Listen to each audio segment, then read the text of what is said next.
അപ്പോ സന്തോഷമായില്ലേ? നിങ്ങള് കുറെ അനീതിയും കുറെ അധർമ്മങ്ങളും കാര്യങ്ങളും എല്ലാം കൊണ്ട് സമ്പാദിച്ച പണങ്ങളെല്ലാം നമ്മുടെ പൊളിറ്റീഷ്യൻസ് അല്ലേ, അവര് ഭയങ്കര കറപ്ഷൻ, എങ്ങനെയെങ്കിലൊക്കെ ഖജനാവ് കാലിയാക്കണം, സ്വന്തം പോക്കറ്റ് ഇടണം. ആ പോക്കറ്റ് എന്ന് വെച്ച് കഴിഞ്ഞാൽ അവരുടെ പോക്കറ്റ് തന്നെയായിരുന്നു. അതോടൊപ്പം ഒരുപാട് ബിസിനസ് ആൾക്കാരല്ലേ, കുറെ ടേൺ ഓവറും കാര്യങ്ങളൊക്കെ കിട്ടി. ഒപ്പം ജോലി എടുക്കുന്ന ആൾക്കാർ ഒന്നും സന്തോഷമാണോ, അവർക്ക് എല്ലാം വേണോ, ഒന്നും ചിന്തിക്കില്ല. ഓക്കെ, 20,000 10,000 കൊടുത്ത് അവരങ്ങനെ ഒഴിവാക്കി വിടുന്നു. സിനിമകൾ, ഒരുപാട് ടേൺ ഓവറുള്ള സിനിമകളിലും ഒരുപാട് ക്രിമിനൽ വാസനകൾ ഉയർത്തുന്ന കുറെ സിനിമകളല്ലേ, കുഞ്ഞുങ്ങളെല്ലാം വഴിതെറ്റിക്കാൻ പറ്റുന്ന ഒരുപാട് സിനിമകൾ. അപ്പൊ അതിന്റെ പ്രൊഡ്യൂസേഴ്സ് 100 കോടി 500 കോടിയെ കിട്ടി, അതെല്ലാം ആ ഒരു അക്കൗണ്ടിലല്ലേ. പിന്നെ അവസാനമായിട്ടുള്ള മെയിൻ വില്ലന്മാർ, അതായത് നമ്മുടെ ശരീരം അല്ലേ, നമ്മൾ ദൈവത്തിനെ പോലെ കാണുന്ന ഡോക്ടറിന് മുമ്പിൽ കൊണ്ട് വെക്കുന്നു. പക്ഷെ ഡോക്ടർ നമ്മളെ കാണുന്നത് ഒരു പ്രോഫിറ്റ്, ഒരു വസ്തുവായിട്ട്. അവർക്ക് പണം ജനറേറ്റ് ചെയ്യാനുള്ള ഒരു വസ്തു അല്ലെ, അതിനു വേണ്ടിയിട്ട് അങ്ങനെയും കുറെ പേര് പണം സമ്പാദിച്ചു. പക്ഷെ ഇതെല്ലാം അവർ തന്നെ കൊണ്ടുപോയി. ഓക്കെ, നിങ്ങൾ ഇപ്പോഴും ആ ഒരു സമ്പാദിച്ചുകൊണ്ടിരിക്കണേ, എങ്ങനെയെങ്കിലും അക്കൗണ്ടിൽ കൂട്ടണം. പക്ഷെ കാര്യമില്ല, കാരണം ഇത് തന്നെയായിരുന്നു. കാരണം നിങ്ങൾക്ക് പണം ഇങ്ങനെ എറിഞ്ഞിട്ട് തന്ന് ഇവിടെ ഒരു ഹ്യൂമാനിറ്റി, അതായത് മനുഷ്യത്വമില്ലാത്തൊരു അവസ്ഥ അവരാക്കിയെടുത്തു കഴിഞ്ഞു. ഓക്കെ, സ്വന്തം കാര്യം സിന്ദാബാദ് എന്നുള്ള രീതിയിൽ പണം സമ്പാദിച്ച് ഇപ്പൊ പണം അവര് കൊണ്ടുപോയി.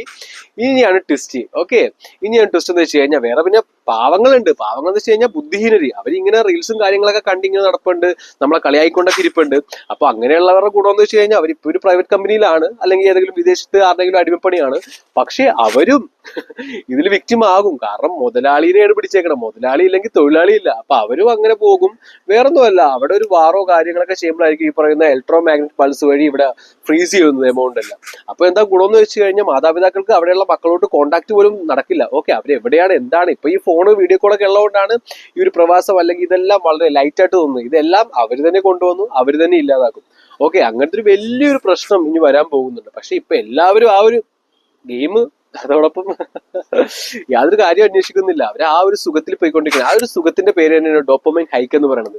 നിങ്ങൾ ഓരോ വട്ടം ഫോണും അല്ലെങ്കിൽ ഏതൊരു കാര്യം ലഹരി പദാർത്ഥങ്ങളും എന്തും ഉപയോഗിക്കുമ്പോൾ നിങ്ങൾക്ക് ഡോപ്പമൈൻ ഹൈക്ക് കിട്ടുന്നു. ഓക്കെ, അപ്പൊ അതില്ലാതാവുമ്പോൾ കോർട്ടിസോൾ ഹൈക്ക് ആവുന്നു, അതായത് ടെൻഷൻ ഹോർമോൺ ഹൈക്ക് ആവുന്നു. ഇപ്പൊ അതൊരു മെക്കാനിസമാണ്. അപ്പൊ നിങ്ങൾ ആശ്രയിക്കേണ്ടി വരുന്നു. അതായത് ഫോണോ അല്ലെങ്കിൽ ലഹരി പദാർത്ഥങ്ങളോ ഇല്ലാതെ നിങ്ങൾക്ക് പറ്റാത്തൊരു സാഹചര്യം അവർ ക്രിയേറ്റ് ചെയ്തു.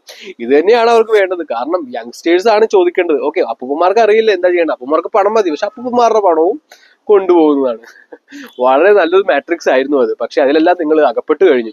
അപ്പോൾ അതുകൊണ്ടാണ് 98% അവരത് സക്സസ് ആക്കി കഴിഞ്ഞു. അതുകൊണ്ടാണ് ഇവിടെ എല്ലാം അല്ലെ. കുറെ പേര് പറഞ്ഞത് AI വരില്ലെന്ന്. AI വന്നില്ലെങ്കിൽ പ്രശ്നമൊന്നുമില്ല, AI അറിയണ രാജ്യത്തിന്റെ അടിമയാവും. അങ്ങനെയാണ് ഈ ഒരു സിസ്റ്റം.